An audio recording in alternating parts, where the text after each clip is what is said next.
ৰাতিপুৱা 4টা বজাতে জোতা চোতা বান্ধি তালি টোপোলা বান্ধি ক'ত কৈ আছোঁ ৰ'ব। বহুত বৰষুণ। এইটো ভিডিঅ' সেই বৰষুণ কেইদিনৰে হয়। এয়া হৈছে যোৰাবাটৰ দৃশ্য, সাগৰ সদৃশ। অলপ দেৰি গৈয়ে অকণমান চাহ বোলো খাই লওঁ। চাহকাপ লৈয়ে গাড়ীৰ ভিতৰতে সোমালোঁ, যিহেতুকে বাহিৰত বহুত বৰষুণ।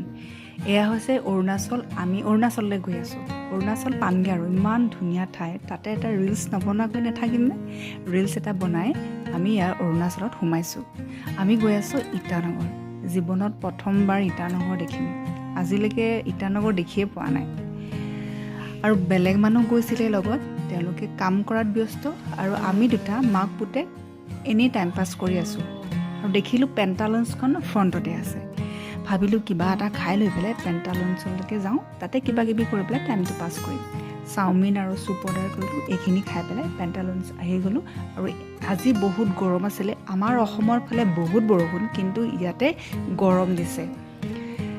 কি কৰিলোঁ, তাতে AC ভিতৰতে টাইম পাছ কৰিলোঁ। আকৌ এয়া আহি গৈছোঁ বিহপুৰীয়া পালোঁহি। তাতে হোটেল ল'লোঁ আৰু এতিয়া দৰাৰ লগত যাম। মানে আমাৰ গাঁৱৰ পৰা দৰাৰ ঘৰৰ লগত আমি গুৱাহাটীৰ পৰা গৈছোঁ, গাঁৱৰ পৰা আহিছে। আৰু ছোৱালী তাতে লখিমপুৰতে, আমি এতিয়া দৰাৰ লগত আহিছোঁ। ইমানেই বৰষুণ, সঁচাকৈ ইমানেই বৰষুণ। দৰাতকৈ আমি আগতীয়াকৈ সোমাই কইনা ঘৰত বহি আছোঁ, আৰু উপায় নাই। আৰু সিহঁতৰ অকণমান ক্লিপ ৰাখি থ'লোঁ, যাতে সিহঁতেও ভৱিষ্যতলৈ চাব পাৰে ভিডিঅ'টো। আৰু এইখিনি কৰি পেলাই প্ৰায় 2টামান বাজিলে। 2টামান বজাত কইনা যেতিয়া ওলাই আহিছে, তাৰ অলপ দেৰি পাছতে আমি আৰু গুচি আহিছোঁ। বহুতেই বৰষুণ।